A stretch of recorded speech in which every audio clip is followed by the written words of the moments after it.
बिस्मिल्लाहिर्रहमानिर्रहीम अस्सलाम वालेकुम। द मॉर्निंग ऑफ धरती में आया अवां जी मेज़बान पर है सैयद ऐं मूंसां गॾु मुंहिंजा को होस्ट मौजूद आहिनि नसीर गोपांग। उम्मीद है अवां सभु ठीकु हूंदा, मज़े में हूंदा ऐं अॼु संडे जो जेको ॾियारो आहे उहो घरनि में वेही करे मॉर्निंग शोज़ ॾिसी रहिया हूंदा। न सिर्फ़ु असांजो पर जेके बि मॉर्निंग शोज़ अची रहिया हूंदा सभिनी खे ॾिसी रहिया हूंदा, सभिनी मां इंजॉय करे रहिया हूंदा। अच्छा नसीर, अॼु मूं सोचियो तव्हां कुझु पोइट्री ॿुधायां। वाह वाह, छो न। ऐं पोइ तव्हां ॿुधाइजो त शाइर केरनि जो सही आहे। जज करे वञो, मतिलबु वो ॾिसजो के इंसाफ़ कजो। इहो लफ़्ज़ चयो, हिकिड़े दोस्त ईअं ग़लती करे वेठो, कंहिंखे चई मूंसां इंसाफ़ कजो, पोइ जेको हुन इंसाफ़ कयो। न तव्हांखे इंसाफ़ जी कोन हूंदसि, तव्हां ॿुधाइजो शाइर केरनि जो। ओके। चश्मे नम जाने शोरीदा काफ़ी नहीं, चश्मे नम जाने शोरीदा काफ़ी नहीं, तो मते इश्क पोशीदा काफ़ी नहीं। आज बाजार में पाबजोला चलो, दस्ते अफशां चलो, मस्तो रक्सां चलो, खाक बरसर चलो, खूं बादामा चलो, राह तकता है सब शहर जाना चलो, राह तकता है सब शहर जाना चलो, हाकमे शहर भी मजमुए आम भी, तेरा इल्ज़ाम भी संगे दुश्नाम भी, तेरा इल्ज़ाम भी संगे दुश्नाम भी, सुबह नाशाद भी रोज़े नाकाम भी। इनका दमसाज अपने सिवा कौन है, इनका दमसाज अपने सिवा कौन है।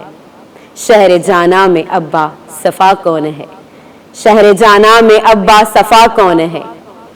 दस्ते कातिल के शाया रहा कौन है, रखते दिल बांध लो, रखते दिल बांध लो, दिल फगारो चलो, रखते दिल बांध लो, दिल फगारो चलो, फिर हमें कत्ल हो, आए यारो चलो, आए यारो चलो। केर हो?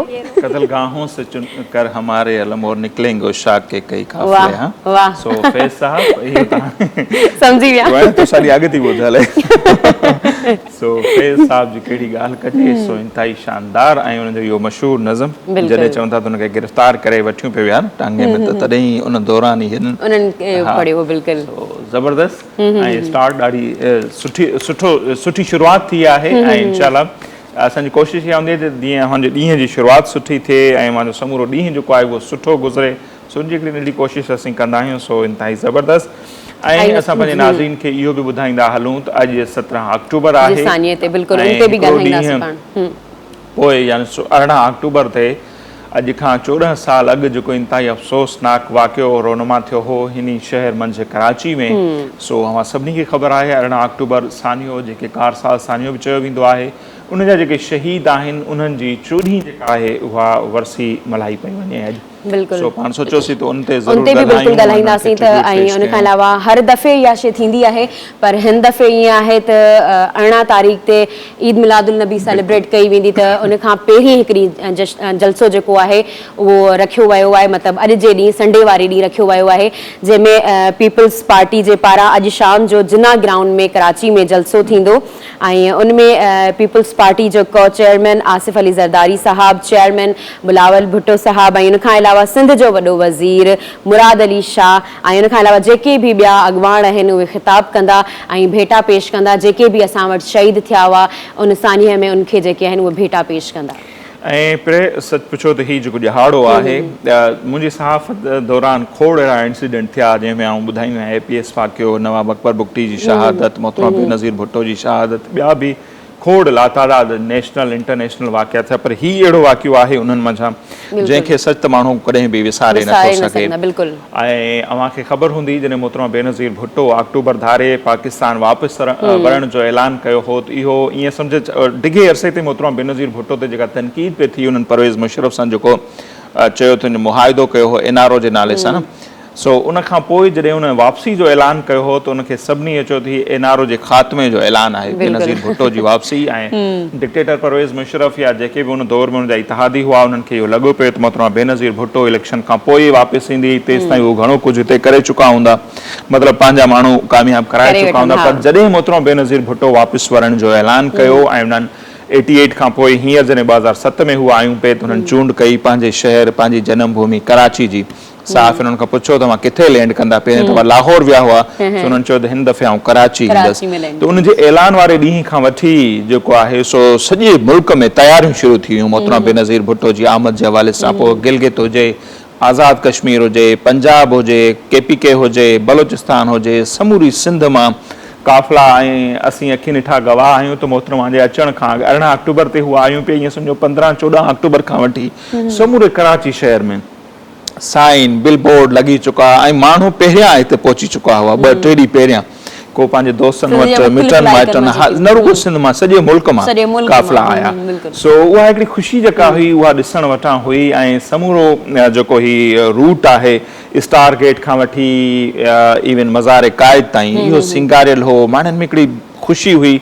8 सालनि जी जलावतनी खां पोइ बेनज़ीर भुट्टो वापसि आई पे ऐं छाकाणि त हीउ जेको दौरु हो डिक्टेटर परवेज़ मुशर्रफ जो दौरु हो ऐं उन में दौरान माण्हुनि जेको भोॻियो हुयोसि उन्हनि में हिकिड़ी उमेद जी किरण हुई। बेनज़ीर भुट्टो आएगी, रोज़गार लाएगी ऐं उमेद जी जेका चऊं था न किरण त ही मुल्क खे अॻिते वठी वेंदी। सो नो डाउट उहे मंज़र मूंखे अॼु बि यादि आहिनि त मोहतरमा बेनज़ीर भुट्टो अव्हांखे बि यादि हूंदो जॾहिं जहाज़ सां पहिरियों मुख ॿाहिरि कढियो हो ऐं उन्हनि जॾहिं इस्तक़बाल ॾिठो वलवलो जेको माण्हुनि जो हो नारा जेके हुआ मतिलबु उहे सच में ॾिसण वटां हुआ ऐं उहो ई जीअं तव्हां ॿुधायो त एतिरो सुठो हुनजो इस्तक़बाल थियो।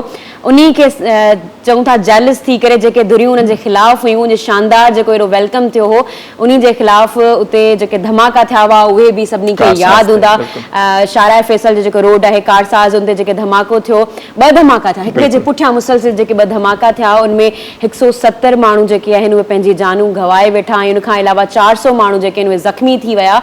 पर उते तव्हांखे ॾिसण जोगी ॻाल्हि आहे, पूरी दुनिया खे ख़बर आहे ऐं पूरी दुनिया में इहे वाक़िया जेके आहिनि उहे घटि थींदा आहिनि त हेॾे वॾे वाक़िए खां पोइ जेके मुसलसिल 2 धमाका थिया उनखां पोइ बि बीबी ॾिनी कोन, घर में कोन वेठी, उन्ही बहादुरी सां गॾु जिना हॉस्पिटल में जेके भी मतिलबु ज़ख़्मी थी विया हुआ उन्हनि जी करण वई, अयादत करण वई ऐं उनखां पोइ जेके भी डेथ थी वई हुई लियारी साइड या ॿियनि इलाइक़नि में जिथे भी डेथ थी वई उन्हनि जे घर वारनि वटि वञी करे उन्हनि उन्हनि जी अयादत बि कई ऐं उनखां अलावा उन्हनि लाइ बि काफ़ी कमु कयो ऐं उनखां पोइ उहा जेका ॾिसण वटां हुई न शइ उहा इलाही घटि थी आहे, उहा घटि मुल्कनि में जेका आहे उहा इहा शइ थी हूंदी। बिल्कुलु ईअं ई आहे ऐं मोहतरमा बेनज़ीर भुट्टो जी बहादुरी जी पूरे ख़ानदान जी जेका बहादुरी आहे उनजी जेतिरी उन ॻाल्हि कजे दाद जे सां घटि आहे। ऐं ॿिए ॾींहं ते वाक़ई उहे मंज़र असांखे विसरनि कोन था।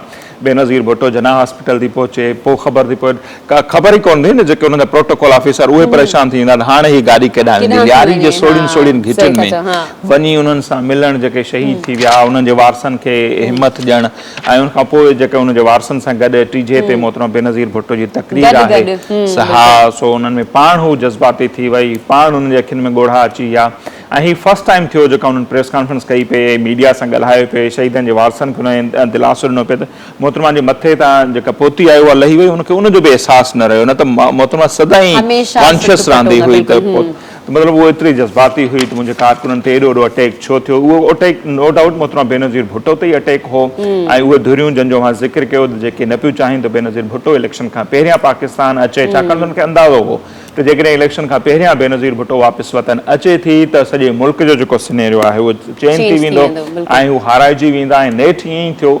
वॾा वॾा जेके बिर्ज आहिनि बुर्ज उहे ईअं उॾामी विया न, को बि न बीही सघियो। कंहिं कंहिं जा नाला असीं खणूं जेका 2008 वारी इलेक्शन थी ऐं हीउ समूरो मनसूबो हो ई हो मोहतरमा बेनज़ीर भुट्टो खे शहीद करणु, हिन मुल्क में इलेक्शन खे डिले करणु ऐं डिघे अरसे लाइ वरी हिकिड़ी आमरियत खे कंटिन्यू रखणु। पर आसिफ अली ज़रदारी जंहिं समझदारी जो मुज़ाहिरो कयो, छाकाणि त उन वक़्तु मियां नवाज़ शरीफ़ साहब जेके हुआ उन्हनि ऐलान कयो त हाणे उहो वरी बेनज़ीर भुट्टो जी शहादत खां पोइ जेको थियो उन्हनि चयो त हाणे इलेक्शन जेको आहे उनजो असीं बाइकाट था कयूं, इलेक्शन असांखे नथी खपे। पर आसिफ अली ज़रदारी साहब चयो त नो, जन धुरियुनि बेनज़ीर भुट्टो खे शहीद कयो, उनजो मक़सदु इहो हो त इलेक्शन डिले थिए, इलेक्शन असीं चाहींदासीं त वक़्त ते थियनि ऐं उहा थी ऐं उनखां पोइ सभिनी ॾिठो त जेको कुझु थियो। बहरहाल अॼु जेको आहे 17 अक्टूबर आहे ऐं 18 अक्टूबर सानीअ जा जेके शहीद आहिनि उन्हनि जी 14हीं वरसी आहे, मल्हाई पे वञी ऐं अव्हांखे ख़बर हूंदी त उन्हनि मंझि खोड़ अहिड़ा शहीद आहिनि 40 जे लॻभॻि ऐं 18 जे लॻभॻि, बल्कि 18 या 20 जे लॻभॻि अहिड़ा हुआ जंहिंजी सुञाणप न थी सघी हुई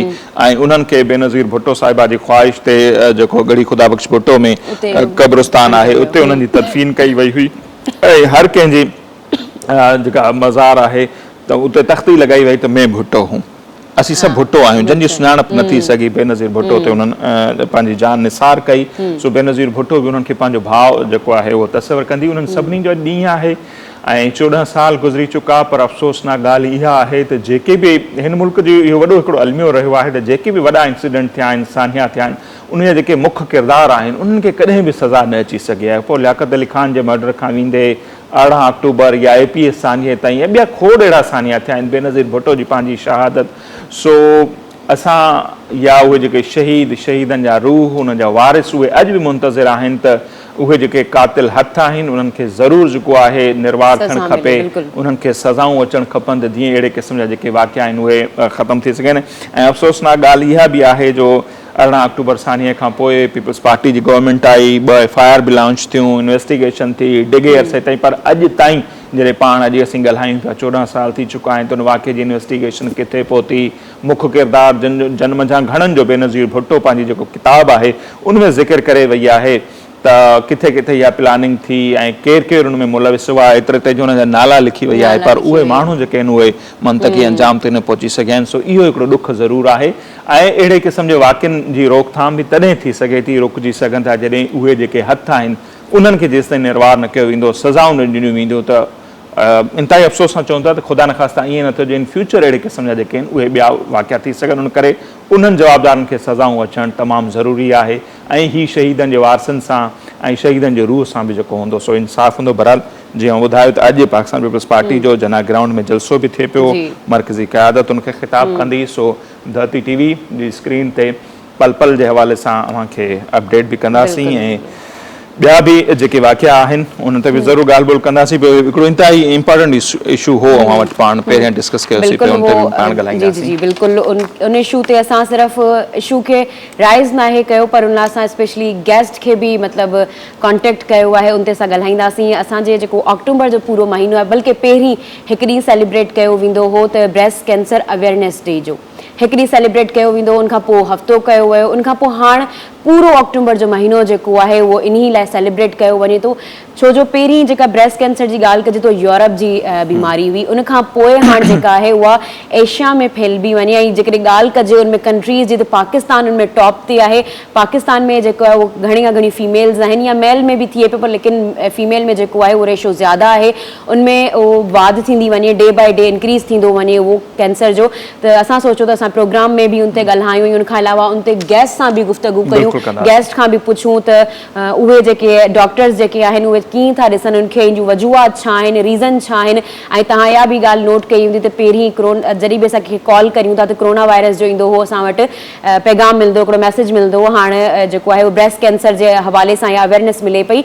ऐं तव्हां इहा बि शइ ज़हन में रखो त ब्रेस्ट कैंसर जो इलाजु जेको आहे उहो नामुमकिन न आहे, बिल्कुलु मुमकिन आहे जेकॾहिं तव्हांखे पहिरीं ख़बर पइजी थी वञे ऐं तव्हां ध्यानु ॾियो था त तव्हांखे किथे कहिड़ी शइ जी मतिलबु उहा थिए पई, किथां फील पई थिए, त उनजो इलाजु जेको आहे उहो नामुमकिन न आहे, उनजो इलाजु बिल्कुलु मुमकिन आहे। पर उनजो टाइम ते जेकॾहिं इलाजु कयो वञे त उनखां तव्हां जेको आहे उहो छुटकारो वठी सघो था।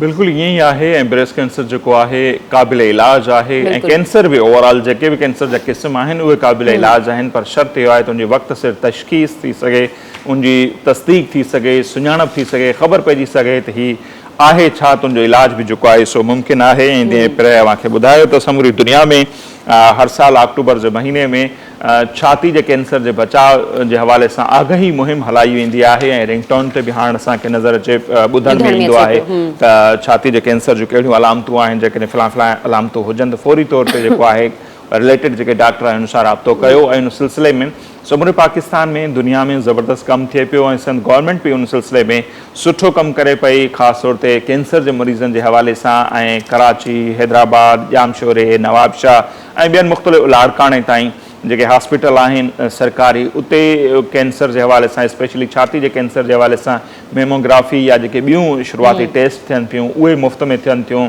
उनजो जेको इलाजु आहे काफ़ी हूं त महांगो आहे, पर सरकारी अस्पतालनि में उहो बिल्कुलु मुफ़्त में थिए पियो।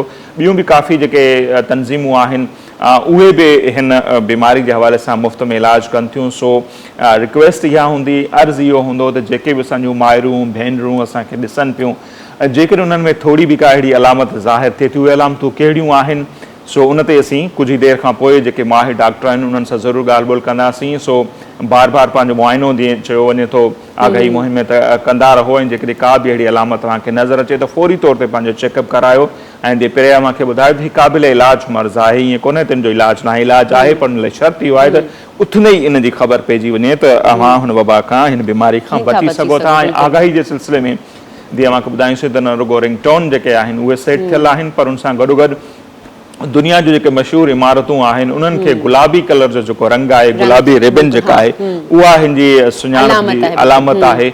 सो उन गुलाबी रंग सां जेको आहे रंगियो वेंदो आहे। पोइ उहो एफिल टावर हुजे, वाइट हाउस हुजे, या मशहूरु जेके ॿियूं इमारतूं आहिनि, बर्तानिया, पाकिस्तान में मीनार पाकिस्तान, मज़ार क़ाइद जेका आहे, उनखां सवाइ सुप्रीम कोर्ट जी इमारत, पार्लियामेंट जी इमारत, ऐवान सदर आहे। सो उहे हिन रंग सां रंगियूं वेंदियूं आहिनि ऐं मक़सदु इहो ई हूंदो आहे त माण्हुनि में वधि खां वधि हिन बीमारी जे हवाले सां आगाही पैदा करे। बिल्कुलु अवेयरनेस मिले। ऐं जेकॾहिं नसीरा तव्हांखे ॿुधायां त डिफरेंट ऑर्गेनाइज़ेशन्स या एनजीओज़ जेके आहिनि या जेके बि यूथ करे रही आहे, त उन में बि काफ़ी ज़्यादा सेशन्स थी रहिया आहिनि इन ते ई त ब्रेस्ट कैंसर जी अवेयरनेस मिले, छो जो इहो जेको आहे न डे बाय डे जो रेशो इंक्रीज़ थींदो वञे। जेकॾहिं सिर्फ़ु यूनाइटेड नेशन जी ॻाल्हि करियां, जेका मूं डॉन न्यूज़ में पढ़ी हुई ख़बर हिकिड़ी, त उनमें 2,50,000 ताईं जेको आहे न मंथली अचे थो। तव्हां सोचो पूरी दुनिया में केतिरो ईंदो हूंदो। त इन जो जेको आहे उहो घणे खां घणो ख़्यालु करियो। ज़िंदगी खां मथे त कुझु बि न आहे, इन जो तव्हां इलाजु करायो ऐं इन जो इलाजु मुमकिन आहे। वॾी ॻाल्हि त इहा आहे त इन कैंसर जो इलाजु मुमकिन आहे, हर कैंसर जो मुमकिन आहे, जेकॾहिं अर्ली स्टेजिस ते तव्हां डॉक्टर सां कंसल्ट करियो था ऐं उनजूं जेके प्रिकॉशन्स आहिनि उनखे फॉलो करियो था। ऐं जेकॾहिं तव्हांखे ॿुधायां त इहा आगाही मुहिम जी तारीख़ कॾहिं खां शुरू थी ऐं कॾहिं खां इहो कमु करणु शुरू थियो, त इहो 1985 खां अमेरिका खां इहो मुहिम शुरू थियो ऐं उनखां पोइ 1993 में वरी जेको आहे कैंसर फाउंडेशन बिल्ड थी, जंहिंखां पोइ जेको आहे इन ॻाल्हि खे वधीक हथी मिली ऐं डिफरेंट जेको आहे उहा अवेयरनेस जा सेशन्स थिया। ऐं जीअं नसीर ॿुधायो त मुख़्तलिफ़ बिल्डिंग्स खे जेको आहे उहो गुलाबी कयो वेंदो आहे, पिंक कयो वेंदो आहे, छो जो पिंक औरतुनि जो कलर चयो वेंदो आहे, त उनखे पिंक कयो वेंदो आहे ताकी अवेयरनेस मिली सघे, आगाही मिली सघे, जेके इन ॻाल्हि खां वाक़िफ़ न आहिनि उन्हनि खे बि इंफॉर्मेशन मिली सघे। ऐं मुख़्तलिफ़ प्रोग्राम थियनि पिया, सेमिनार थियनि पिया। हीउ जेको अॼु असीं टीवी ते ॻाल्हायूं पिया वेठा, इहो बि हुन आगाही मुहिम जो ई हिसो आहे। ऐं मुख़्तलिफ़ हंधनि ते जेके आहिनि उहे रेस वग़ैरह जेके थियनि थियूं, पिंक कलर जूं जेके शर्टूं, टी शर्टूं वग़ैरह पाए माण्हू हलंदा आहिनि, त जीअं वधि खां वधि माण्हुनि में आगाही पैदा थिए ऐं हिन बीमारी जे हवाले सां माण्हुनि में ॼाण पखिड़िजे। ऐं हीउ असांजो प्रोग्राम करण जो मक़सदु इहो आहे त असां वधि खां वधि उन मामले में अव्हांखे अवेयर करे सघूं त जीअं अव्हां पंहिंजो ख़्यालु रखी सघो। सो हाणे प्रोग्राम में वक़्तु थिए थो शॉर्ट ब्रेक जो, पर उनखां पहिरीं हाँ, ब्रेक खां जॾहिं असीं वापसि ईंदासीं त सिंध जे हिकिड़े इंतिहाई ज़हीन नौजवान सां अवांजी कराईंदासीं मुलाक़ात। ऐं ख़ासि तौर ते म्यूज़िक जो जेकॾहिं ज़िक्र कयूं त ॾाढो सुठो ॻाइनि था ऐं बग़ैर उस्ताद जे अञा त उन्हनि तरबियत बि हासिलु नाहे कई, अञा ताईं हू पढ़नि पिया, उन्हनि जो ख़्वाबु त आहे डॉक्टर थियणु, पर हू म्यूज़िक वारी फील्ड ॾांहुं बि वञणु चाहिनि था। ॾाढो सुठो ॻाइनि था, ख़ैरपुर सां उन्हनि जो तालुक़ु आहे ऐं उतां खां हू कही आया आहिनि असांजे प्रोग्राम में शिरकत करण जे हवाले सां। सो बार बार आऊं चवां पियो त ॾाढो सुठो ॻाइनि था। सो अव्हांखे इहो यकीन तॾहिं ईंदो जॾहिं उन्हनि सां मुलाक़ात कराईंदासीं, पाण उनखे ॿुधंदा। सो ब्रेक वठूं था, ब्रेक खां पोइ जल्दी वापसि अचूं था, उन नौजवान सिंगर सां, रागी सां अवांजी करायूं था मुलाक़ात, उन्हनि खां ॿुधूं था खोड़ सारा गीत।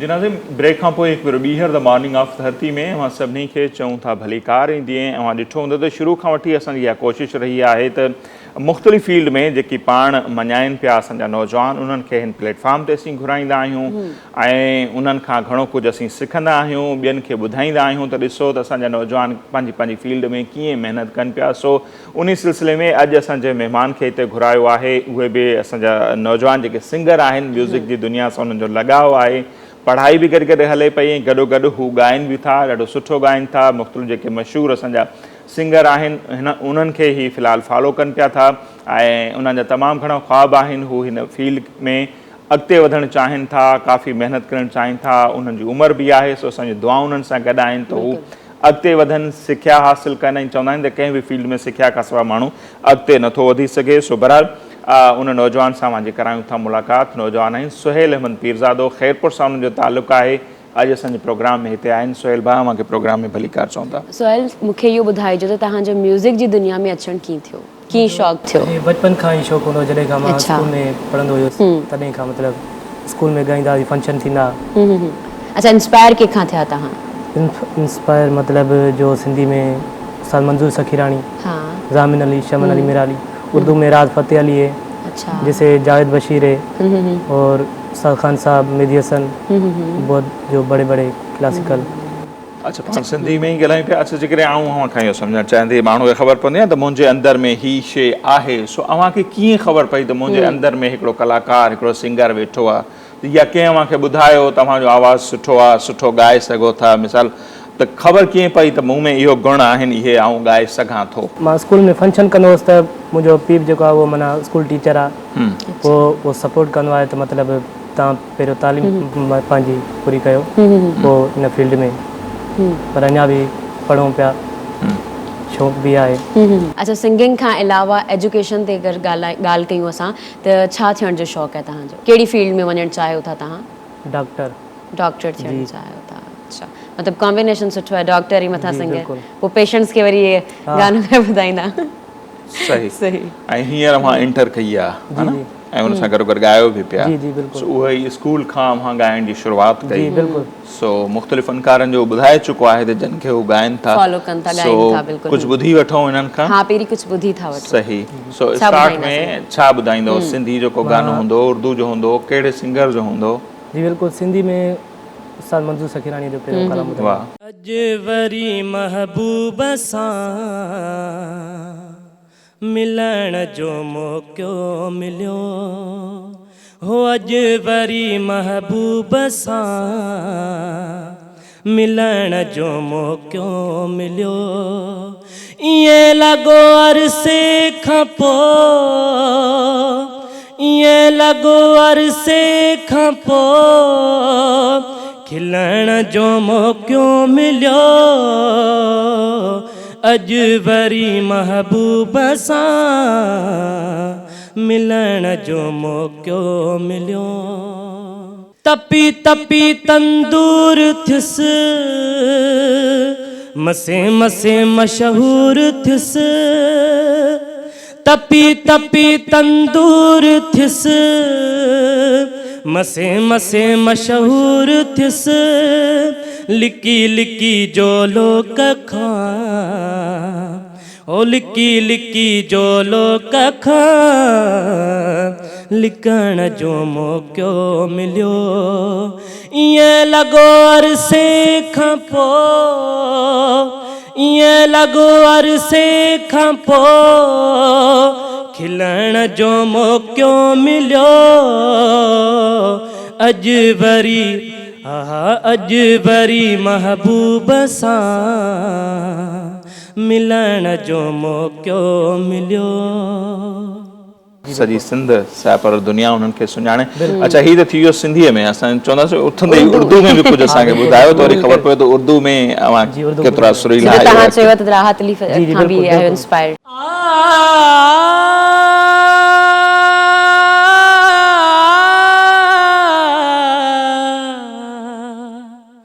तावीज़ बना के मैं पहनूं तुझे, दिल घर है खुदा का ना छोड़ इसे, मांगू मैं अब क्या रब से, पाया है तुझको जब से, इश्क तेरा हम पे तारी रक्स में जहां, करो सजदा एक खुदा को, पढ़ो कलमा या मैं दुआ दूं, दोनों एक खुदा और मोहब्बत, करो सजदा एक खुदा को, पढ़ो कलमा या मैं दुआ दूं, दोनों एक खुदा और मोहब्बत, साथ साथ चलने वाले राहें क्यों बदलते हैं, राहें जब बदल जाए तो रास्ते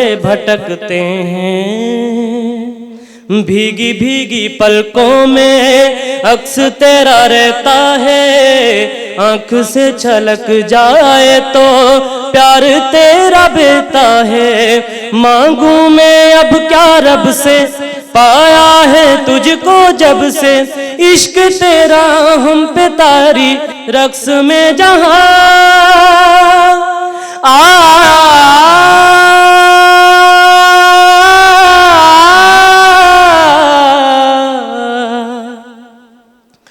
सुनते हैं अपनी धड़कन तेरे धड़कने में, फर्क नहीं अब मेरे दिल के धड़कने में। सुनते हैं अपनी धड़कन तेरे तड़पने में, फर्क नहीं अब मेरे दिल के धड़कने में। रोग मेरा बढ़ता जाए कोई तो संभाले ना, राहतें मिले अब हमको दिल के धड़कने में। मांगू मैं अब क्या रब से, पाया है तुझको जब से, इश्क तेरा हम पे तारी रक्स में जहां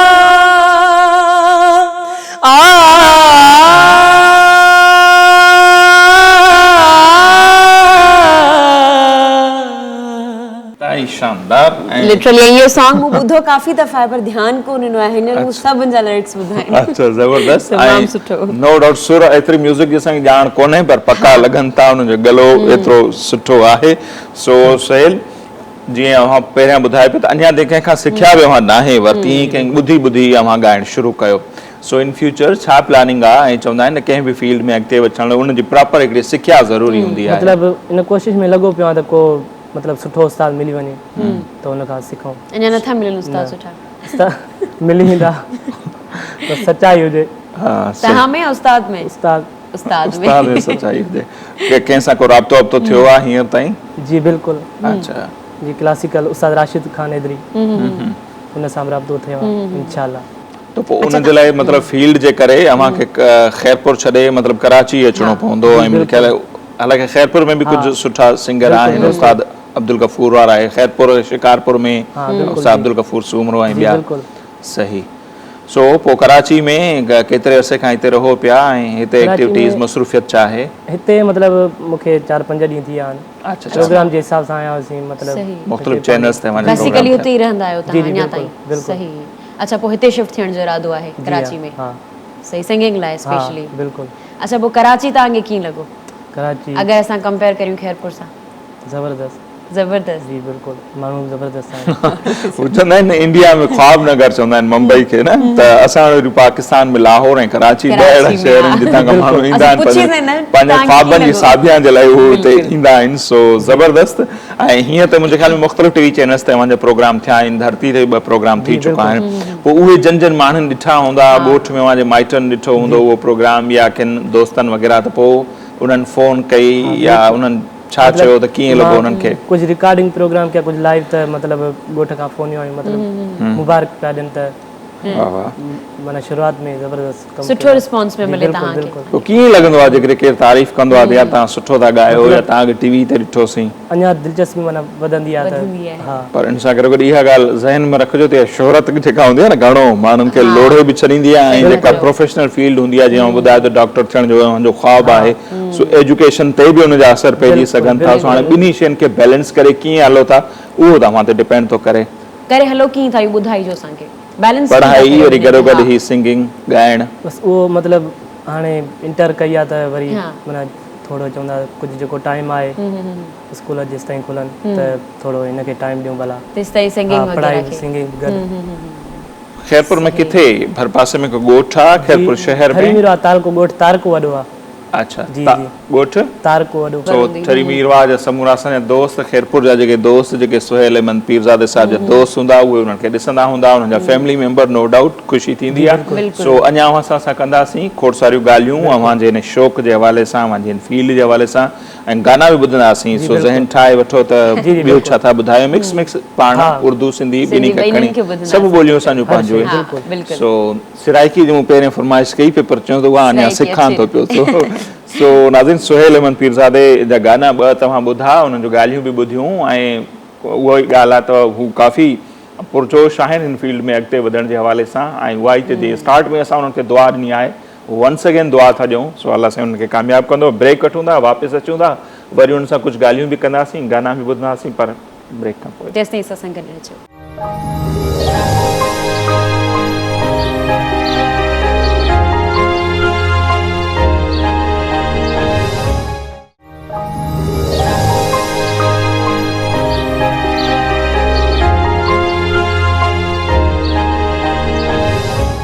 जी नाज़रीन, ब्रेक खां पोइ हिकु भेरो ॿीहर द मॉर्निंग ऑफ धरती में अव्हांखे भलीकार चऊं था। नौजवान सिंगर सुहेल अहमद पीरज़ादो असां सां गॾु मौजूदु आहिनि। सो अचो त वरी हुननि सां ॻाल्हि ॿोल शुरू कयूं।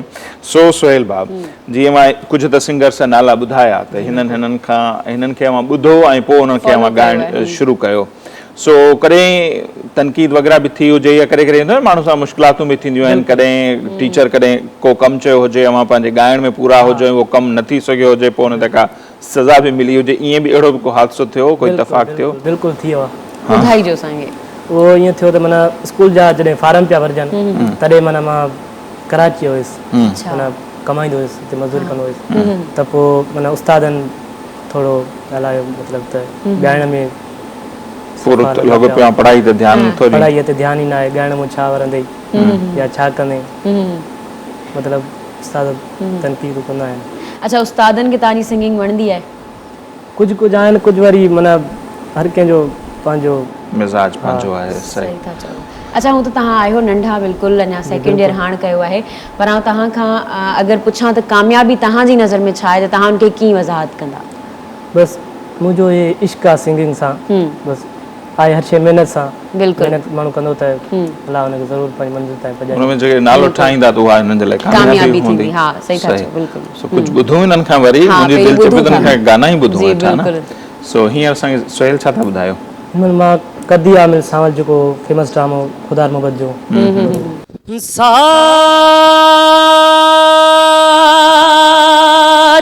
प्रीत लगा के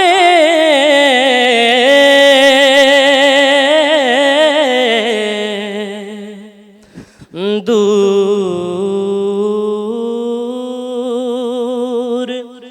देश मत जाना, दूर देश मत जाना, बसो हमारी नगरी में मोहे सुंदर मुख दिखला जाए, मोहे सुंदर मुख दिखला जा। ओ कदिया मिल सावल यार वे, ओ कदिया मिल सावल यार वे, मेरे लूलू चीख पुकार वे, मेरे लूलू चीख पुकार वे, हो कदिया मिल सावल यार वे, हो कदिया मिल सावल यार वे। मेरी जिंदड़ी होई उदास वे, मेरा सावल आस न पास वे, ओ मेरी जिंदड़ी होई उदास वे, मेरा सावल आस न पास वे, मुझे मिले ना चैन करार वे, मेरे लूलू चीख पुकार वे, हो कदिया मिल सावल यार वे, हो कदिया मिल सावल यार वे। इंतहाई शानदार, ज़बरदस्त ऐं यकीनन बग़ैर सिखिया जे एतिरो सुठो ॻाइण जे लाइ खपे सुर खे खणी वञणु ॾाढो सुठो आहे, बहितरीनु। अच्छा, असीं ॾिसूं था न पाड़ेसरी मुल्क में, इंडिया में, उते ईअं थींदो आहे त ॿारनि खां वठी नौजवाननि ताईं उन्हनि विच में मुक़ाबला थियनि था, राग जा, रक़्स जा, त खोड़ माण्हुनि में दिलचस्पी पैदा थींदी आहे। असां वटि जीअं चओ था त जॾहिं अव्हां ॻायो पिया त बजाए जो केरु हिमथ आहे टीचर या ॿिया, उहे चवंदा भई इहो न कर त बहितर आहे, छाकाणि हुनखे ख़बर आहे त हिते हिन ॻाल्हि जी शइ जी फील्ड कोन्हे न। जेकॾहिं अहिड़े क़िस्म जूं अकेडमीज़ हुजनि, टीवी चैनल्स ते अहिड़े क़िस्म जा मुक़ाबला थियनि त अव्हांखे नथो लॻे त उन सां अव्हांखे या ॿिया जेके अहिड़ा नौजवान हूंदा जेके ॻोठनि में वेठा आहिनि असांखे त उन्हनि जी ख़बर बि कोन्हे ऐं उहे बि सुठो ॻाईंदा हूंदा त उन्हनि खे बि हिकिड़ो प्लेटफॉर्म मिलंदो। बिल्कुलु। अच्छा तव्हांखे ॿिए के चैनल्स वग़ैरह में ऑफर ॾिनी आहे, घुरायो आहे? जी बिल्कुलु। अच्छा। हाणे ऑफर थी आहे मतिलबु 24 न्यूज़ ते। हू माण्हू ॾिसंदा हूंदा न, कद जो नंढो ख़ैरपुर मां हिकिड़ो आयो आहे, माना उमिरि जो नंढो, त हू नज़रअंदाज़ करे चवंदो न जेसि ताईं ॿुधे कोन थो माण्हू, ऐं ॿुधण खां पोइ ख़बर पए थी त माशाल्लाह ही केॾो सुठो ॻाइनि था। हाणे वरी जेकॾहिं असांखे सिंधी में कुझु ॿुधायो मां। अखियूं मूं सुञातियूं, अखियूं मूं सुञातियूं, अखियूं मूं सुञातियूं, अखियूं मूं सुञातियूं, निहारण खां छिरकनि, निहारण खां छिरकनि, निहारण लयातियूं, अखियूं मूं सुञातियूं, अखियूं मूं सुञातियूं। तिखी तेज़ खंजर जा काॾे वञनि थियूं, काॾे वञनि थियूं, तिखी तेज़ खंजर जा काॾे वञनि थियूं, काॾे वञनि थियूं। ख़यालनि जे तारनि खे कोयल जूं रातियूं, ख़यालनि जे तारनि खे कोयल जूं रातियूं, निहारण खां छिरकनि, निहारण लयातियूं, अखियूं मूं सुञातियूं, अखियूं मूं सुञातियूं।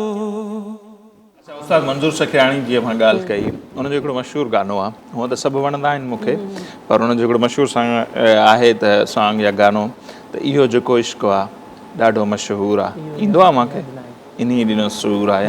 इहा उस्ताद मंज़ूर सखियाणी जो को ॿियो गानो? हा ॿियो अॼु दिलि थी चयो ॻायूं। जी अॼु दिलि थी चयो ॻायूं। हा हा वाह वाह। अॼु दिलि थी चवे ॻायूं, अॼु दिलि थी चवे ॻायूं, कुझु यादि अथई या न, नंढड़े लाइ जूं ॻाल्हियूं, ओ कुझु यादि अथई या न, नंढड़े लाइ जूं ॻाल्हियूं। कीअं ईद जा दूल ॿुधूं, हो कीअं ईद जा दूल ॿुधूं, कुझु यादि अथई या न, कपिड़नि में न पिया मां पऊं, हो कुझु यादि अथई या न, नंढड़े लाइ जूं ॻाल्हियूं। उस्ताद मंज़ूर सखियाणी आहे, ज़ामिन अली आहे, शमन मीराली, पंहिंजी सिंध जी ॻाल्हि कयूं त उन्हनि सां कॾहिं मुलाक़ात थी आहे मुंहिंजी? कंहिंसां बि कान थी आहे अञा ताईं, ज़ामिन अली सां बि न थी आहे। वाह वाह। सो कॾहिं को फ़ोन ते राब्तो ऐं उन्हनि खे ॿुधायो हुजे त कोशिश कई आहे? कोशिश में न आहे की राब्ते कयो? कोशिश कई आहे हा पर बस नायाब आहिनि, मिलनि नथा। हिकिड़ो ॾींहुं ईंदो ज़ाहिर आहे। अच्छा जेकॾहिं अव्हां वटि ऑप्शन हुजे त कहिड़े सिंगर खां अव्हां धाॻो ॿधाईंदा, तव्हांजी ख़्वाहिश छा हूंदी त केरु अव्हांखे धाॻो ॿधे? मतिलबु उर्दू में जीअं उस्ताद राहत फ़तेह अली ख़ान, सिंधी में? सिंधीअ में त उस्ताद राशिद अली अदरी। अच्छा जी उस्ताद राशिद अली, जी बिल्कुलु। उन खां धाॻो ॿधाइणु पसंदि कंदो, मतिलबु उन जा उस्ताद थियणु चाहींदो। सो जेके बि ॿुधनि पिया, हीअ अव्हांजा शागिर्द तयारु वेठा आहिनि, असांजी तरफ़ां त उन्हनि खे 100 मार्कूं पूरियूं मार्कूं आहिनि। सो वधीक जेके बि राग जी दुनिया जा ॼाणू आहिनि उहे बहितर राय ॾेई सघनि था त हीअ केतिरो सुरीलो ॻाइनि था। ऐं तयारु कयल हिकिड़ो शागिर्द तव्हांखे ऑलरेडी मिले पियो, पर थोरी हुनखे चवंदा आहिनि पॉलिश जी ज़रूरत हूंदी आहे। सो हू अञा वधीक हाणे जेकॾहिं असां कुझु ॿियो ॿुधाइणु चाहियो ऐं असांजो ब्रेक जो टाइम बि थिए पियो ऐं वेंदे वेंदे इन गाने ते असां ब्रेक वठंदासीं, ॾाढो मज़ो आयो। सो अव्हांखे अलाए कीअं लॻो असांजो हीउ प्रोग्राम, असांजी कचहरी? ज़बरदस्त मज़ो आयो। So thank you so much. ऐं इनशाला असांजूं दुआऊं अव्हां सां गॾु आहिनि ऐं अलाह ताला अव्हांखे ज़रूरु कामयाबु कंदो। अव्हां महिनत कयो पिया ऐं अञा महिनत कंदा त पंहिंजो नाम जेको आहे रोशन कंदा। सो वेंदे वेंदे असांखे कुझु ॿियो ॿुधायो जेकॾहिं जेका अव्हांजी पसंदि हुजे।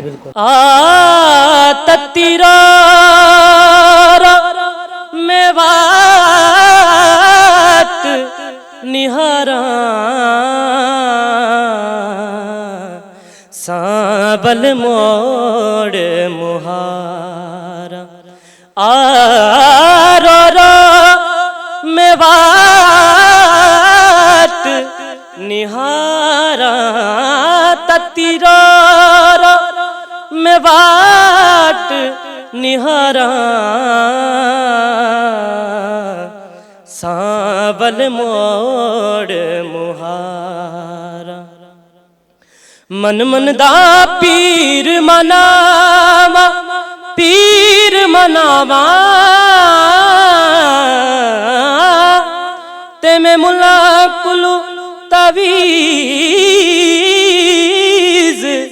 लिखावा सद सद जोशी पाला पावा मैं ता करनी जतन हजारा सावल मोड़ मुहारा।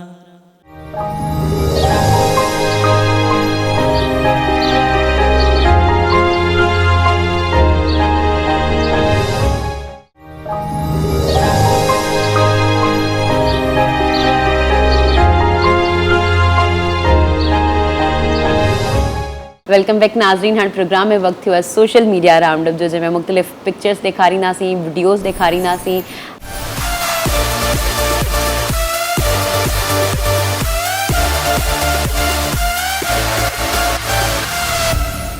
अॼु जी जेके पिक्चर्स आहिनि उहे तमामु स्पेशल पिक्चर्स आहिनि, जंहिंजो असां जेको आहे उहो पहिरीं बि ज़िक्र करे चुका आहियूं, इंट्रोडक्शन में बि तव्हांखे ॿुधाए चुका आहियूं। उन सां रिलेटेड कुझु पिक्चर्स आहिनि तव्हांखे तव्हांजी स्क्रीन ते नज़र अची रहियूं हूंदियूं। ऐं जंहिंखे बि बीबी सां, बल्कि जंहिंखे चवणु ग़लति थींदो, आउं जेतिरो सम्झां थी, जेतिरो मूं ॾिठो आहे, ऑब्ज़र्व कयो आहे पंहिंजी पूरी उमिरि में, त जेके बि माण्हू आहिनि, जिथे बि माण्हू आहिनि, उहे बीबी सां मोहबत कनि था। मोहतरमा बेनज़ीर भुट्टो जी, उन्हनि सां मोहबत कनि था। मूं जिथे बि ॿुधो आहे उन्हनि जे लाइ हमेशह पॉज़िटिव ॿुधो आहे, भले पोइ उहे पीपल्स पार्टी खे सपोर्ट कनि न कनि, पर उन्हनि लाइ बीबी लाइ जेको आहे न उहो मूं तमामु पॉज़िटिव कमेंट्स ॿुधा आहिनि। त तव्हांखे जेको आहे पंहिंजी स्क्रीन ते पिक्चर्स नज़र अची रही हूंदी। उहे पिक्चर्स तॾहिं जूं आहिनि 18 अक्टूबर जूं आहिनि, जॾहिं इहो सानियो पेश आयो हो, जॾहिं हमिलो थियो हो ऐं बीबी जॾहिं वापसि आई हुई। ऐं इंतहाई ज़बरदस्त तस्वीरूं आहिनि।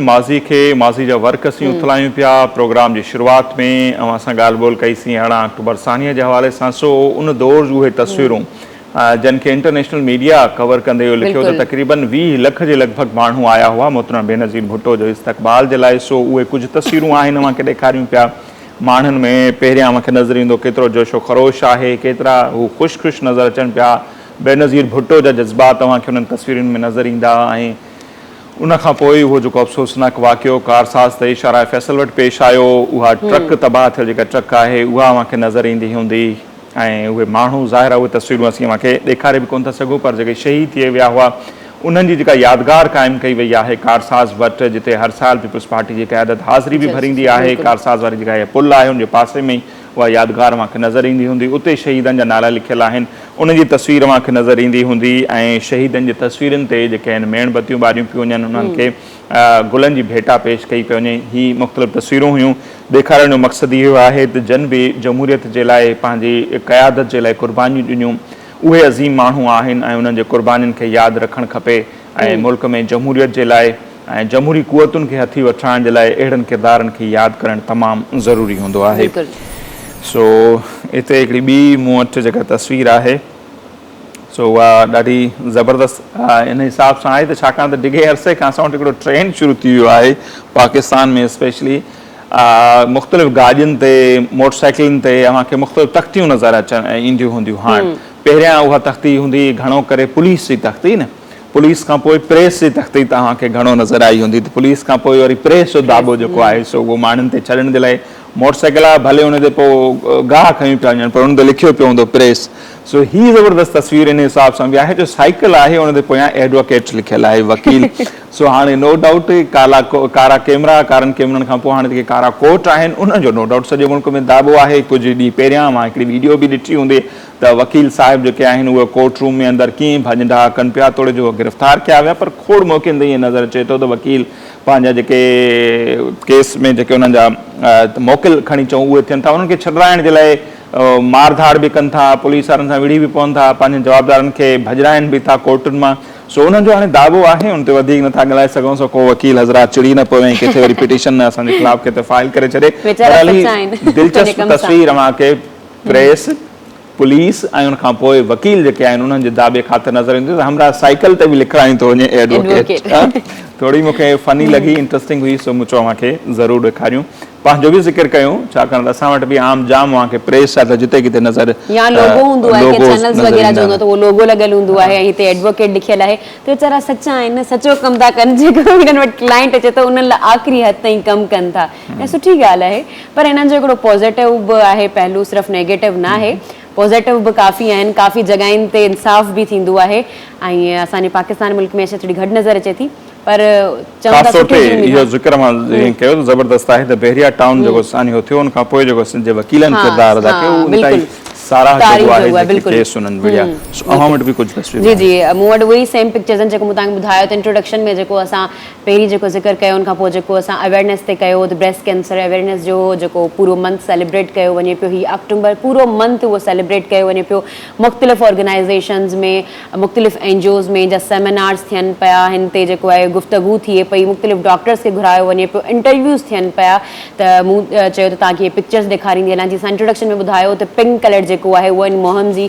अलामत ॿुधाई वञे थी त इहा जेका आहे उहा अवेयरनेस जी अलामत आहे ऐं डिफरेंट बिल्डिंग्स खे जेको आहे उहो पिंक कलर ॾिनो वियो आहे पिंक कलर जो शेड ॾिनो वियो आहे ऐं उहे जेके बि पाकिस्तान जी बिल्डिंग्स आहिनि या आउट ऑफ कंट्री जी ॻाल्हि कजे सभिनी बिल्डिंग्स खे हिकिड़ो पिंक शेड ॾिनो वियो आहे त तव्हांखे पिक्चर्स नज़र अची रहियूं हूंदियूं पंहिंजी स्क्रीन ते व्हाइट हाउस आहे पोइ ब्राज़ील जो जेको ऐवान सदर आहे डाउन स्ट्रीट आहे उन खां पोइ मीनार पाकिस्तान मज़ार क़ाइद आहे पार्लियामेंट हाउस आहे सुप्रीम कोर्ट जी इमारत आहे ही पाकिस्तान जो ज़िक्र कयूं पिया ऐं दुनिया लेवल ते बि ईअं थिए पियो ही मुख़्तलिफ़ वक़्तनि ते वरितल तस्वीरूं आहिनि सो मुख़्तलिफ़ जेके साल गुज़रिया आहिनि मुख़्तलिफ़ सालनि में मुख़्तलिफ़ मुल्कनि में जेके इहे तस्वीरूं कढियूं हुयूं सो उहे मूंखे असीं ॾेखारियूं पिया त ही वंस अगेन उहा ई ॻाल्हि जंहिंजो असां इंट्रो में ज़िक्र कयोसीं त ब्रेस्ट कैंसर बाबति आगाही जे हवाले सां हिननि इमारतुनि खे जेको आहे उहो गुलाबी रंग सां रंगियो वेंदो आहे हिन जा शेड ॾिना वेंदा आहिनि सो मूं वटि जेका हाणे हिते तस्वीर आहे उहा तस्वीर आहे बदीन जे हवाले सां ई स्कूल आहे ऐं उहो स्कूल जेको आहे शाख जे ॿिए भर आहे ऐं उन स्कूल ताईं पहुचण लाइ ॿारड़ा आहिनि उहे उन शाख खे क्रॉस कनि था ऐं उते पुल न आहे उते बिजली जो हिकिड़ो थंभो रखियलु आहे उन तां टिपी करे हू जेके आहिनि स्कूल वञनि था ऐं कुझु दोस्तनि ही सोशल मीडिया ते तस्वीर रखी ऐं अव्हां ताईं ही तस्वीर पहुचाइण जो मक़सदु इहो आहे त जेके बि इक़्तिदार में वेठल धुरियूं आहिनि उहे ही तस्वीर उन्हनि ताईं पहुचे हू ॾिसनि त ही जेके ॿारड़ा आहिनि केतिरे ख़तरनाक अंदाज़ सां ही पुल क्रॉस करे तालीम पिराइण वञनि था ऐं एतिरो वॾो को ख़र्चो कोन्हे जेतिरी असां वटि बजट आहे तरक़ियाती बजट चऊं एजुकेशन डिपार्टमेंट जी पंहिंजी बजट आहे वर्क्स एंड एजुकेशन जेको पूरो हिकिड़ो डिपार्टमेंट आहे सो हिते जेकॾहिं हिकिड़ी पुल ठाही वञे शाख ते हिन जेके ॿारड़ा आहिनि उन्हनि जे लाइ आसानी थींदी ऐं ख़ुदा न ख़ास्ता कंहिं वॾे हादसे खां बि असीं बची सघंदासीं सो बदीन मंझां दोस्तनि जी तस्वीर जेका आहे असां ताईं पहुचाई ऐं असीं इक़्तिदार धड़ियुनि ताईं इहा तस्वीर पहुचाइण जी कोशिशि कयूं पिया सो ॾिसूं था त हाणे हुन में केतिरो कामयाबु थो थिए या पिक्चर ॾिसी करे मूंखे उहे ॻाल्हियूं यादि अची वियूं त अक्सर जेके पेरेंट्स आहिनि चवंदा आहिनि तव्हांखे न आहे ख़बर तव्हां जेको आहे उहो एजुकेशन एॾो ईज़ीली हासिलु कई आहे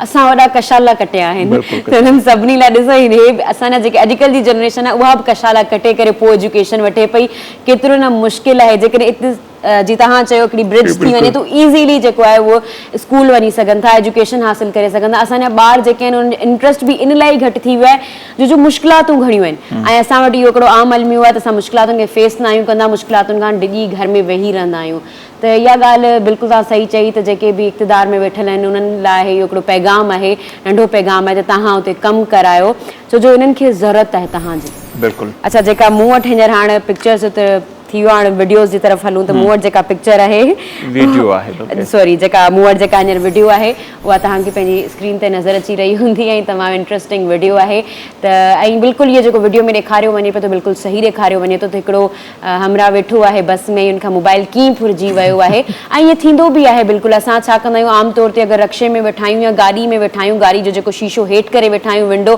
मोबाइल सां ईअं कढी हलाईंदा आहियूं ऐं मूंखे लॻे थो इहो जेका वीडियो आहे लॻे थो न बल्कि यकीनन इहा वीडियो जेका आहे उहा कराची जी आहे लॻे इहो त कराची जी आहे जिथां बि गुज़रो कराची में ईअं ई थींदो आहे त इहो तव्हां घणे खां घणो ख़्यालु रखो मोबाइल हुजे या का बि क़ीमती शइ हुजे तव्हांजे हथ में त उनखे जेकॾहिं क़ीमती आहे त उनखे ईअं ई करे रखो ईअं जेकॾहिं सरे आम जेकॾहिं असां ईअं यूज़ कंदासीं त उहो वारो माहौल अॼुकल्ह न आहे रहियो त तव्हां खां ईअं ई फुरिजो वेंदो जीअं इन हमरा खां फुरियो वियो आहे होशियार ख़बरदार सो मोबाइल इस्तेमालु ज़रूरु कयो रिक्शा में हुजो बस में हुजो या पंहिंजी गाॾी ते हुजे या बाइक ते हुजे पर एहतियात ज़रूरु कयो छाकाणि त तव्हांखे का ख़बर न हूंदी तव्हांजे भरपासे में के शाहीन जेके आहिनि केतिरा सरगर्म आहिनि ऐं कुझु सेकेंडनि जी वीडियो आहे झपल हणी जहिड़े अंदाज़ में उहो भॼे थो ख़बर उहो बि माण्हू त कोन्हे पई। नज़र ई कोन थो अचे न, पोइ हमारा वाइड़ो थी करे हुनखे ॾिसे थो, पर ज़ाहिर आहे उन्हनि ताईं पहुचणु ॾाढो मुश्किल हूंदो आहे। सो कराची में अहिड़े क़िस्म जा वाक़िया आम जाम थियनि था। सो जेकॾहिं अव्हांखे पंहिंजो पर्स पंहिंजी मोबाइल बचाइणी आहे त एहतियात ज़रूरु कयो ऐं हुनजी बिल्कुलु। निमाइश घटि कयो। मूं वटि जेका ॿी वीडियो आहे उहा ॾाढी ज़बरदस्त आहे। उहा बि ऐं पेट्रोल जा अघ जेके आहिनि उहे ॾींहों ॾींहुं वधंदा पिया वञनि। 127 रुपयनि ताईं तोड़े जो पहुची चुको आहे, पर तंहिंजे बावजूदि हिन हुकूमत खे करार कोन पियो अचे ऐं इम्कान इहो ॾेखारियो पियो वञे त मे बी उन में अञा वधीक जेका आहे वाध थिए पेट्रोल जे अघनि में। सो पेट्रोल जे अघनि में वाध खां पोइ जा जेके मंज़र आहिनि उहे हिन वीडियो में अव्हांखे नज़र ईंदा हूंदा। त बाक़ाइदा पेट्रोल वारी जेके गन पाइप आहे उनखे गन ठाहे करे अॻियो जेको चिंची वारो आहे उनखे कीअं पियो ॾियारे त ॼण मूं वटि ज़ाहिर आहे पेट्रोल जा अघु एतिरा वधी विया आहिनि जो माण्हू खे ख़तरो थो महसूसु थिए न ॼण त हू हिक ॿिए सां ईअं सम्झो चोर पुलिस चइजे या छा हिकिड़ो मुक़ाबिलो पिया कनि। पर ॾाढी इंट्रस्टिंग वीडियो उन्हनि ठाही आहे। सो पाण ॾिसी वठो, यकीनन अव्हांखे ही वीडियो दिलचस्प लॻंदी। बिल्कुलु इहो सही था चओ, जेको पेट्रोल जो अघु जेके मतिलबु वॾी लेवल ते वेठा आहिनि, नालो कोन वठंदासीं, नालो कोन खणंदासीं, उन्हनि खे महसूसु न पियो थिए, पर जेके ग़रीब माण्हू आहिनि या रक्शो हलाइनि था, बाइक्स वग़ैरह, उन्हनि खे बाक़ाइदा महसूसु थिए थो त पेट्रोल जो अघु केतिरो वधी वियो आहे। ऐं जेके रक्शो बि करायो त उहे बि चवंदा आदि पेट्रोल जो अघु ॾाढो आहे।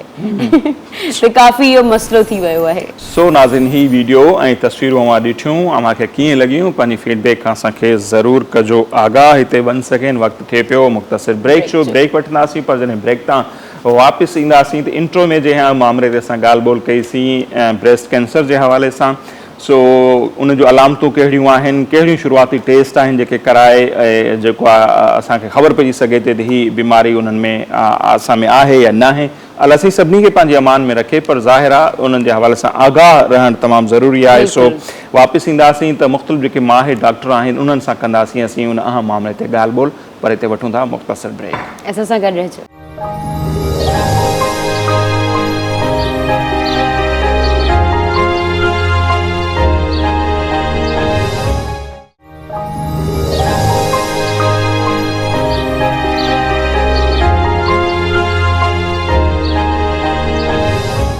वेलकम बैक नाज़रीन। जी त पहिरीं ब्रेक खां पहिरीं तव्हांखे ॿुधायोसीं त हिकु अहम मामले ते असां ॻाल्हि ॿोल कंदासीं ब्रेस्ट कैंसर जी अवेयरनेस जे बारे में।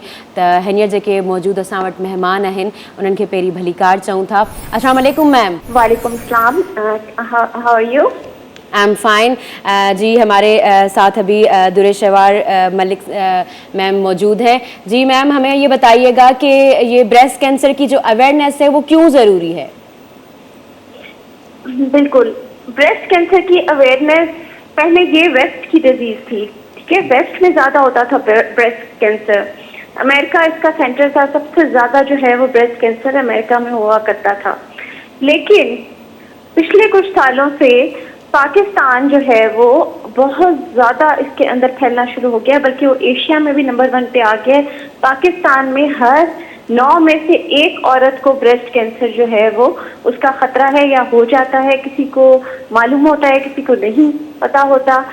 और इसकी अवेयरनेस इसलिए हमारे यहाँ बहुत ज़्यादा ज़रूरी है क्योंकि नॉर्मली जो है वो लड़कियाँ बहुत शाय होती हैं कि वो अपना एग्जामिनेशन करवाएं, वो सेंटर्स पे जाएं, इसके अलावा अपना चेकअप करवाएं, और वो अंदर ही अंदर जो है वो डिजीज़ बहुत बढ़ती रहती है। तो इसको एक नॉर्मल तरीके से जो है वो एक लेके आया जाए कि भाई इसको एक रूटीन, जैसे जो सारा चेकअप करवाते हैं ऐसे ही रूटीन में एक चेकअप हो कि वो अपने ब्रेस्ट का मुआयना खुद भी करें। और आफ्टर 30 years ऑफ एज, ठीक है ना, 30 साल की उम्र के बाद वो साल में 1 बार अपना मेमोग्राम करवा लें। और इसके अलावा अपना खुद मुआयना हर महीने में 1 मुआयना अपना खुद करें। और ऑनलाइन सब तरीकाकार पड़ा हुआ है, हर जगह तरीकाकार पड़ा हुआ है कि आपने अपना मुआयना किस तरीके से करना है। अच्छा मैम, मुझे ये बताइएगा कि मेन कॉजेज क्या हैं ब्रेस्ट कैंसर के?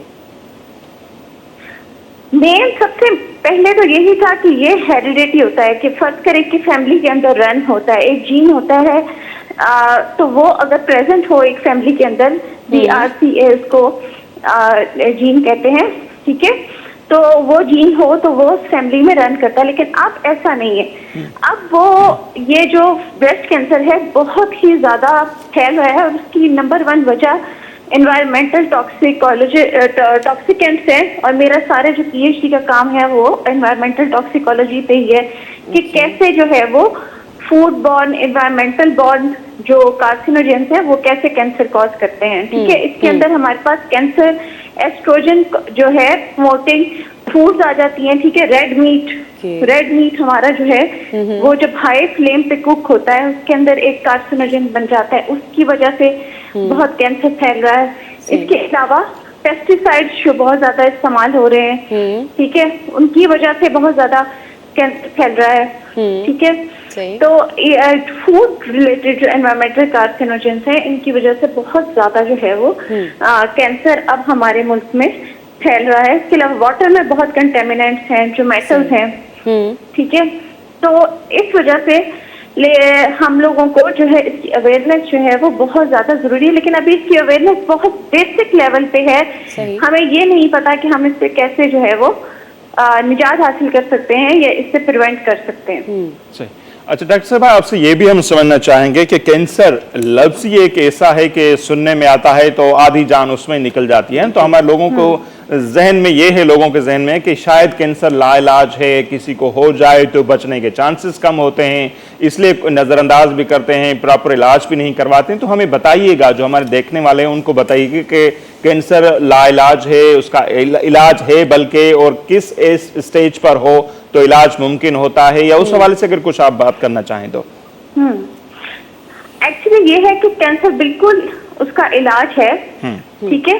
और कैंसर अगर इनिशियल स्टेजेस पे डिटेक्ट हो जाए, जब ही हम ये अक्टूबर का मंथ जो है वो अवेयरनेस का इसीलिए मना रहे हैं, और आप लोग यहाँ पे सबको अवेयरनेस इसीलिए जो है वो दे रहे हैं ताकि औरतें जो हैं वो इस चीज को अंदाजा लगाएं कि ये जैसे एक ये एपिडेमिक की तरह फैल रहा है, वैसे ये एक जो है मूजी बीमारी है, लेकिन ये है कि ये एक बहुत ज्यादा पाकिस्तान में शदीद बुरे तरीके से फैल रहा है, और इसको ये अंदाजा लगाया जाए कि आप उसको अर्ली डिटेक्ट करें। इसका बिल्कुल इलाज पॉसिबल है, इसका बिल्कुल अर्ली स्टेजेस पे बहुत, यानी कि कोई भी आपको आपकी जो बाकी लाइफ है वो बहुत ही नॉर्मल गुजरेगी, लेकिन अगर आप उसको बहुत लेटर स्टेजेस पे इसका इलाज करवाते हैं तो फिर आपकी लाइफ तकरीबन 10 साल, इसका स्पैन जो है वो 5 से 10 साल का स्पैन का फर्क पड़ सकता है आपकी लाइफ एक्सपेक्टेंसी पे। तो ये है कि आप इसको यानी कि अर्ली स्टेज पे डिटेक्ट कर लें, और उसका तरीकाकार सबसे इम्पोर्टेंट ये है कि लोगों को आप बताएं कि उसका तरीकाकार ये है, महीने में एक बार अपना मुआयना करें, ठीक है। मुआयने के सारे तरीके हर जगह पे मौजूद हैं, ठीक है, हर हॉस्पिटल में अब तो उसका मैनुअल मौजूद है, इंटरनेट पे मौजूद है। और 30 और हर 35 साल की उम्र के बाद एटलीस्ट अपना जो है वो मेमोग्राम 1 साल में 1 मरतबा आप करवा लें, तो इसमें कोई हर्ज नहीं है। अच्छा, मेमोग्राम ये एक टेस्ट होता है, और इसके अलावा भी स्क्रीनिंग के कोई मराहिल होते हैं या कोई और टेस्ट भी होते हैं, और ये कितने महंगे होते हैं? लोगों के जहन में ये सवाल भी होता है। मेमोग्राम थोड़ा सा एक्सपेंसिव होता है, लेकिन यह है कि साल में अगर आप एक बार करवाएं, सबसे इजी तो यही है कि आप जो है वो सेल्फ एग्जामिनेशन भी अगर कर लें तो आप ब्रेस्ट कैंसर से इनिशियल स्टेजेस पे ही जान छुड़वा सकते हैं। सही। ठीक है, अगर आप सेल्फ एग्जामिनेशन हर महीने कर रहे हैं और छोटा सा भी लंप अगर आपको ब्रेस्ट में फील होता है, छोटा सा भी दाना या कोई भी चेंज, यानी कि आप पिछले महीने अपने आप को देख रहे हैं और अगले महीने आप देखते हैं कि भाई ये थोड़ी सी चेंजिंग आई है, तो उसको आप नोट डाउन करें और अपनी ये डायरी बनाने की आदत डालें कि आप एक रेगुलर अपना चेकअप करें और देखें कि आपकी हर चीज उसी तरह नॉर्मल है जैसे पिछले महीने थी। हाँ, मेमोग्राम जो लोग अफोर्ड कर सकते हैं उनके लिए एक अच्छा तरीकाकार है, लेकिन ये है कि अनफॉर्चुनेटली अभी पाकिस्तान में महंगा है और हर जगह इसकी फैसिलिटी भी अवेलेबल नहीं है। अच्छा मैम, अगर ये डिटेक्ट हो जाता है तो इसका इलाज क्या है? अगर हम देसी बात करें, देसी टोटके वगैरह, इलाज क्या होता है इसका?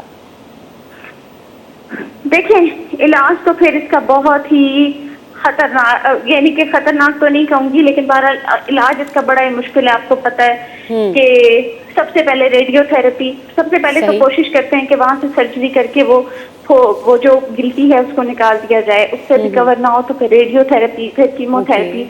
लेकिन यहाँ पे एक जो हमारे मुल्क में अल्लाह ताला ने हमें सबसे बड़ी चीज एशिया में दी है, उसका इस्तेमाल करने से आप जो है वो बच सकते हैं। बाकायदा हमने ये कैंसर सेल्स के ऊपर चूहों पे, ये बाहर इंग्लैंड में हमने रिसर्च भी की है कि देखें ये 3-4 चीजें मैं आपको बता रही हूँ कि अगर आप जी। दिन में एक ग्रीन टी का कप पिए तो आपके अंदर बहुत कम हो सकते हैं चांसेस ब्रेस्ट कैंसर के। ठीक है। हल्दी का इस्तेमाल बहुत ही जरूरी है। और हल्दी का इस्तेमाल मैं समझती हूँ एक डाइट वो, लेकिन उस तरह नहीं हो जो हम पका के वैसे तो रोज भी डालते हैं, लेकिन जो है ताजा जो हल्दी है और थोड़ी सी उसके साथ एक काली मिर्च का एक दाना, और ये बाकी कैंसर से भी आपको बचाएगा। सही। ठीक है। और हफ्ते में एक दिन क्रूसीफरस वेजिटेबल्स, ठीक है, क्रूसीफरस वेजिटेबल्स में आपके पास आ जाते हैं पालक, ठीक है, बंद गोभी, फूल गोभी, इसको आपने हफ्ते में एक दिन लाजमन खाना है। अच्छा। ठीक है। चौथी चीज आपके पास लिग्नेंस आ जाते हैं। ये मैं आपको वो चीजें नहीं बता रही कि देसी टोटके हैं, इसपे बाकायदा रिसर्च होकर इनके एक्टिव इंग्रेडिएंट्स पे देखा गया है कि माइस के अंदर या चूहे के अंदर, जब चूहों के अंदर रिसर्च करते हैं कि भाई चूहों में कैंसर की होने का जो चांस है वो कम हो जाता है जब हम ये चीजें सब करते हैं। ठीक है। दूसरा ये है कि फाइबर, जैसे ये आपका इसबगोल आ गया, सही, फ्लैक्स सीड्स आ गए, लेग्नेंस जो कि एस्ट्रोजन से जाके बाइंड करे, और एस्ट्रोजन को जो है वो जो एक हार्मोन है जो बहुत ज्यादा जब बढ़ता है तो उसकी वजह से ज्यादा ये ब्रेस्ट कैंसर होता है। और सबसे ज्यादा जो मेन कॉज है इसका हार्मोनल डिस्टर्बेंसेस बहुत ज्यादा है, वन ऑफ द कॉजेज है। तो हमारी जो ये फूड है इसके अंदर अब तो हर चीज के अंदर जो है वो ये हार्मोन्स, इवन हमारी पोल्ट्री सारी जो है वो बहुत अडल्ट्रेटेड आ रही है। बिल्कुल ठीक। Thank you so much ma'am, thank you so much time के लिए। सो डॉक्टर दुरैशेवार मलिक साहिबा इंतहाई अहम ॻाल्हियूं कयूं आहिनि ऐं उहे बि टोटका अव्हांखे या उहे अहम ॻाल्हियूं अव्हांखे ॿुधाईंदो जेकॾहिं अव्हां उन्हनि खे डेली रूटीन जो हिसो बणाए वठो त अव्हां इन जेका अहम बीमारी आहे, ख़तरनाक बीमारी आहे, उनखां बची सघो था। मिसाल जे तौर ते अव्हां ग्रीन टी इस्तेमालु कयो, उन सां गॾोगॾु जेका हल्दी आहे जंहिंखे चऊं असीं हेड, उनजो इस्तेमालु तमामु घणो कयो ऐं खाधनि में अॻे थींदी बि हुई। उन सां गॾोगॾु बंदि गोभी थी वई आहे, जेके सलाद वग़ैरह असीं इस्तेमालु कयूं था उहे असांखे जेकॾहिं इस्तेमालु कयूं, ऐं कारा मिर्च थी विया उन्हनि खे जेकॾहिं असीं इस्तेमालु कयूं था त अहिड़ी बीमारी असांखे थींदी ई कान। सो अॼुकल्ह ॾिठो हूंदो त असीं फास्ट फूड ऐं ॿियनि चकरनि में घणे पइजी विया आहियूं, त बार बार असीं इहो चवंदा तव्हांजी ज़बान खे उनजो टेस्ट ज़रूरु मिले थो, पर अव्हांजी बॉडी जेका आहे उनजो तमामु घणो भोॻे थी पई। अव्हांखे अहिड़ियूं अहिड़ियूं बीमारियूं थियनि पियूं जंहिंजो इलाजु मुमकिन नथो रहे जॾहिं स्टेज उहा पहुचे थी। डिफरेंट बीमारियूं थियनि थियूं, सिर्फ़ु ब्रेस्ट कैंसर न, डिफरेंट बीमारियूं थियनि थियूं। इन खां अलावा जेकॾहिं चिकन जी ॻाल्हि करियूं त चिकन में बि जेको आहे उहो हार्मोन जो थींदो आहे। जी मैम हार्मोन जी बि ॿुधाई त हार्मोनल बि जेको असां डिसबैलेंस थींदा आहिनि तॾहिं बि इहो कैंसर थींदो आहे। त घणे खां घणो पंहिंजो ख़्यालु करियो, स्पेशली जेकॾहिं इहा मतिलबु ब्रेस्ट कैंसर औरतुनि में ज़्यादा थी थिए त औरतूं जेके आहिनि उहे ज़्यादातर चिकन जो जेको इस्तेमालु आहे उहो घटि कनि, ऐं जेके असांजा फूड जेके असां स्पेशली ज़्यादा पसंदि करियूं था उनजो बि इस्तेमालु घटि कंदे आहिनि, सभिनी बीमारियुनि खां जेके आहिनि उहे बची सघनि। तो आईंदासीं त वक़्तु थिए पियो ब्रेक जो, ब्रेक वठंदासीं, ब्रेक खां पोइ वापसि ईंदासीं। इन अहम मामले ते अञा असांखे डिटेल में ॻाल्हि ॿोल करणी आहे। सो ॿिया जेके माहिर डॉक्टर आहिनि उन्हनि सां बि असीं इन मामले ते ॻाल्हि ॿोल कंदासीं, पर वक़्तु थिए पियो मुख़्तसिर ब्रेक जो। असां सां गॾु रहिजो।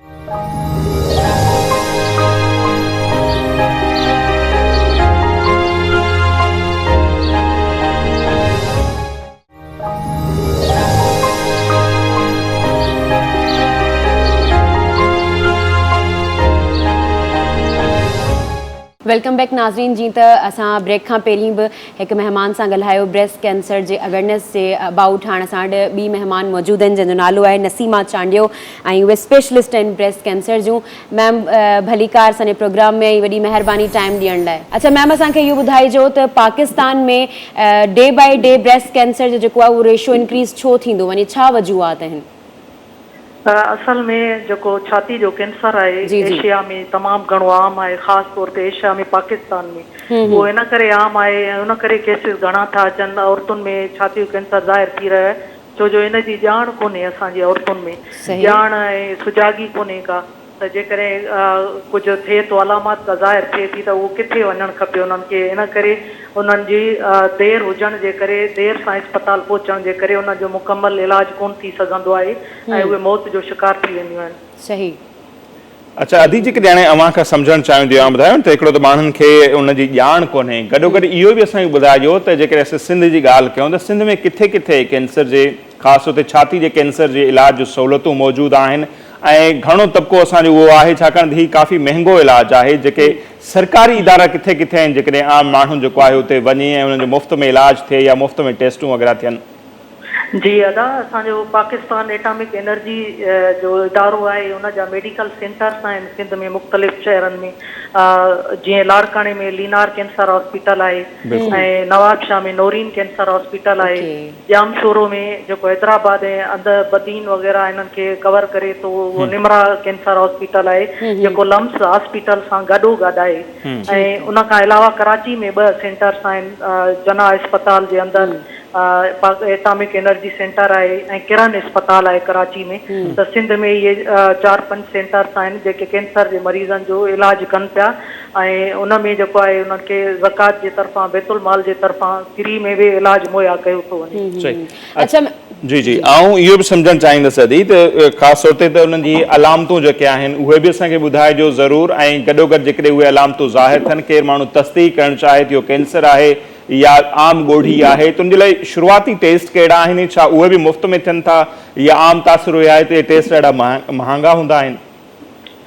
जी अदा जीअं त कैंसर हर ॻोढ़ी कैंसर न हूंदी आहे पहिरीं ॻाल्हि त इहो ॿुधाइणु चाहींदसि छो जो असांजे माण्हुनि में ख़ौफ़ तमामु घणो आहे जॾहिं असां ॼाण ॾियूं था त उहे डिॼी था वञनि पर हर ॻोढ़ी कैंसर न हूंदी आहे पर अगरि ॻोढ़ी थिए त उनखे फौरन डॉक्टर वटि वञणु खपे ऐं टेस्टूं कराइणु खपनि ऐं उहे जेके अलामतूं आहिनि बग़ैर सूर वारी ॻोढ़ी थियणु छाती में या सूर वारी ॻोढ़ी थियणु ऐं जेका चमड़ी आहे छाती जे मथां उन में अल्सर ज़ख़म या ॻाढ़ाण थियणु या उन में सोराख़ थी वञणु नारंगी जी खल वांगुरु जीअं उन में सोराख़ हूंदा आहिनि उन वांगुरु थी वञणु ऐं छातीअ जे मुंहुं मां मवाद या गंदो जेको आहे पाणी या रत जो ख़ारिज थियणु ऐं बग़ल में ॻोढ़ियूं थियणु या जेकॾहिं छाती मां बीमारी निकिरी कंहिं ॿिए पासे फैलिजी थी वञे हॾनि में शदीद सूर थियणु थकावट कमज़ोरी इहे अलामतूं आहिनि जेके अलामत थिए थी त फौरन डॉक्टर वटि वञणु खपे जेके माहिर कैंसर जा डॉक्टर आहिनि या कंहिं बि वेझी लेडी डॉक्टर वटि वञी पंहिंजो मुआइनो कराइणु खपे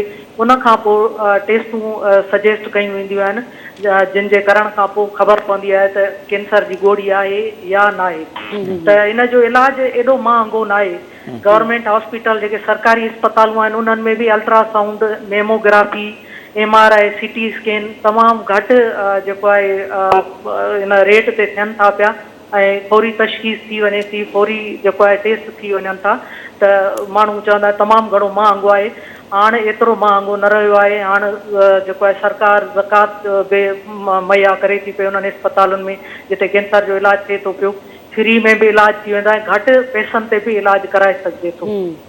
अच्छा मैम मूंखे तव्हां इहो ॿुधाइजो त असां इनखे डिटेक्ट करण जो तव्हां तरीक़ो बिल्कुलु ॿुधाए छॾियो आहे पर जेकॾहिं असां हिते ॻाल्हि करियूं त असां प्रिवेंट कीअं था करे सघूं खां बची कीअं था सघूं?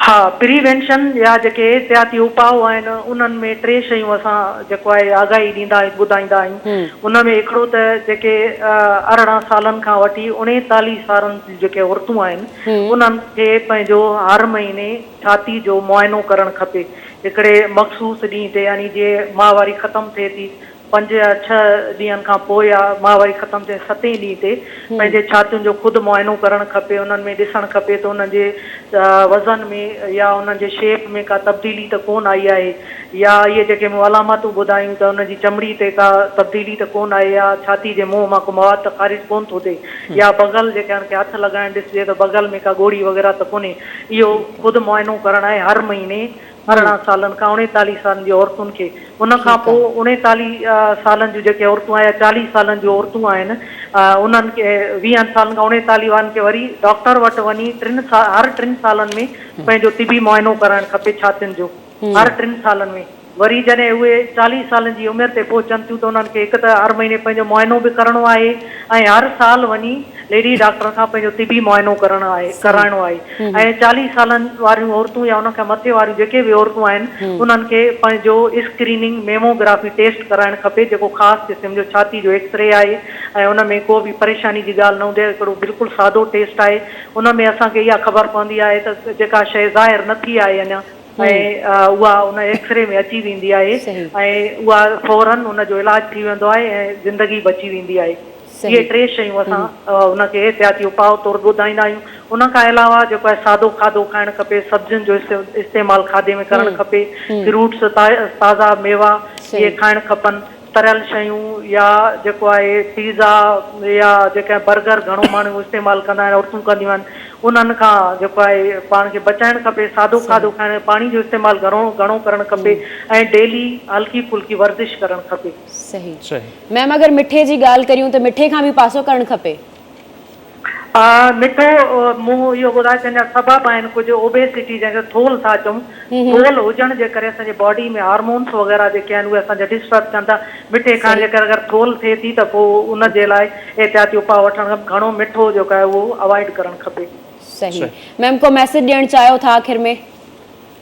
मुंहिंजो मैसेज इहो आहे मुंहिंजे भेणुनि खे, मुंहिंजे अमड़ियुनि खे, अधुनि खे, त हू जेके असां एहतियाती उपाउ ॿुधायूं था या पंहिंजो ख़ुदि मुआइनो करणु आहे हर महीने, ऐं 40 सालनि जूं अदियूं जेके आहिनि या भेणूं आहिनि उहे पंहिंजो मेमोग्राफी एक्सरे कराइनि ऐं पंहिंजो तिबी मुआइनो लेडी डॉक्टर खां वञी कराइनि ऐं जेके एहतियाती उपाउ असां ॿुधाया आहिनि उहे अपनाइनि त उहे इन बीमारी खां बची सघनि थियूं। सही। वॾी महिरबानी। तमामु घणी महिरबानी अदी ऐं असांखे टाइम ॾिनो। डॉक्टर नसीमा मुनीर चांडियो साहिबा जेके पाण कैंसर स्पेशलिस्ट आहिनि ऐं स्पेशली छाती जे कैंसर जो स्पेशलिस्ट आहिनि, जामशोरे में हू वेहनि पियूं ऐं काफ़ी ज़बरदस्त उन्हनि बि टिप्स बि ॿुधायूं आहिनि। सो बार बार ॻाल्हि इहा ई थी अचे त लाइफ स्टाइल जेको आहे उनखे बहितर करिणो आहे, वर्जिश करणी आहे, वज़न घटाइणो आहे, ॿाहिरि जा खाधा न आहिनि खाइणा, सब्जियुनि ते फ्रूट ते वधीक गुज़ारो करिणो आहे त इहे बीमारियूं अव्हांजे वेझो बि कान ईंदियूं। ऐं ॿी वॾी ॻाल्हि इहा आहे त हर महीने पंहिंजो मुआइनो पाण करिणो आहे। का बि जेकॾहिं जिस्म में अव्हांखे तब्दीली नज़र अचे त फौरी तौर ते जेके रिलेटेड डॉक्टर आहिनि उन्हनि सां राब्तो करिणो आहे त जीअं किथे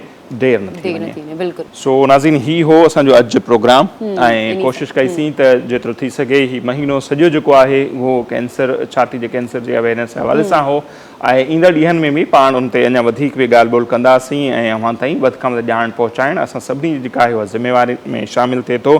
सो हर बाशऊर जेको फ़र्द आहे उनजी बि ज़िम्मेवारी थिए थी त हू जेको बि प्लेटफॉर्म यूज़ करे थो, सोशल मीडिया जो प्लेटफॉर्म आहे, प्रिंट मीडिया में आहे, इलेक्ट्रॉनिक मीडिया में आहे, तो जेतिरो थी सघे न रुगो ही पर ॿियूं बि जेके बि बीमारियूं आहिनि या का अहिड़ी आगाही आहे माण्हुनि ते पहुचाइणु खपे जंहिंसां माण्हुनि जो जेको आहे सो भलो थिए।